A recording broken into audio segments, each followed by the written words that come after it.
Hey Bible lovers, I'm Tim Nichols and I'm here bringing you your Nichols Worth, and today we're going to talk about a Bible that I have that there are only 6 of in the entire world, and then I'm going to kind of give you an overview of how Bibles come to be in print. This isn't going to be like a universalized thing where it's a standard across publishers, but it'll give you an idea of how complex it is to get a Bible to print.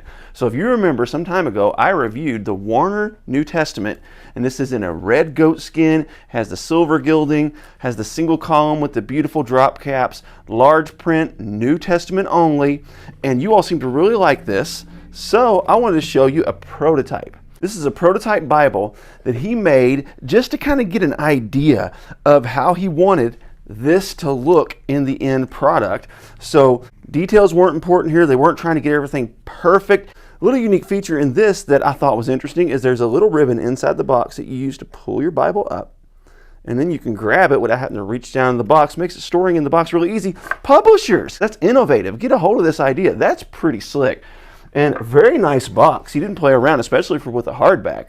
Very impressive work with the box. So now let's take a look at this green cloth overboard cover, and you can see the gilding stamp is not real deep. There's some little issues there, but that's all part of this being a prototype. Their goal is not to make a Bible perfect. It's to get a general idea of how they want it to look. And something you will notice about this prototype is it started off just a little bit larger. This is about the size of a full-size Bible. They decided to go ahead and go a little bit smaller, but check this out. When you open it up, look at the artwork in the cover. I just thought that was cool. Neat little kind of homage to some of the icons in the old Orthodox Church. And then we have our table of contents. Now look, when you compare these two, this font is a bit larger, but you can see the pages are kind of wonky. This is up high. It isn't cut right. This is really thick paper. It's not even attempting to lay flat. So this isn't good Bible paper. Even the gilding, you can see there wasn't a lot of commitment to get that done right. It's kind of all over the place, and that's not the goal. The goal of this is not to give you a beautiful, perfect Bible. The goal is for the publisher to be able to take a look at something in print in their own hands and say, do I like the red letter? Do I like the drop caps? Do I like the layout? Is there anything I'd like to change? Do I want the Bible to be bigger? Do I want it to be smaller? Where do I sacrifice? So this is pretty cool. Here's the issue is, hey, Warner Publishing, I actually dig this. I love having a larger print, King James, in a hardback with cloth overboard.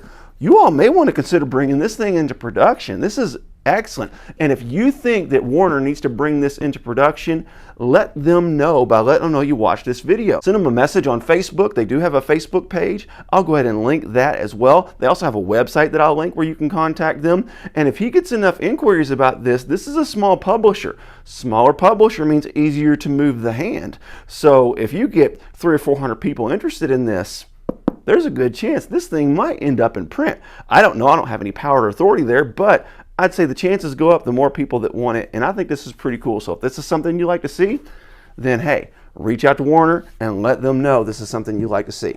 Now I want to show you a couple other processes where publishers use before Bibles go into print. First of all, you have what's called a production dummy. Now, what is a production dummy? That's so they can take a look at the leather, so they can take a look at the gilding, so they can make sure the ribbons are good, they can make sure the headbands and tailbands are nice, so they can kind of get the aesthetic feel of it, and then they can get a feel for the thickness of the paper. But check this out. Pop. There's no words anywhere in it because it does cost money to print. So what they do is just give me a blank one so I can look at the paper, so I can feel it with my hands. And this is how our Bibles get into production by some publishers. There's another method that some of them use, and that is called a test copy. Now, there are several types of test copies. This one is very unique. Sometimes a test copy will be the full text of the Bible.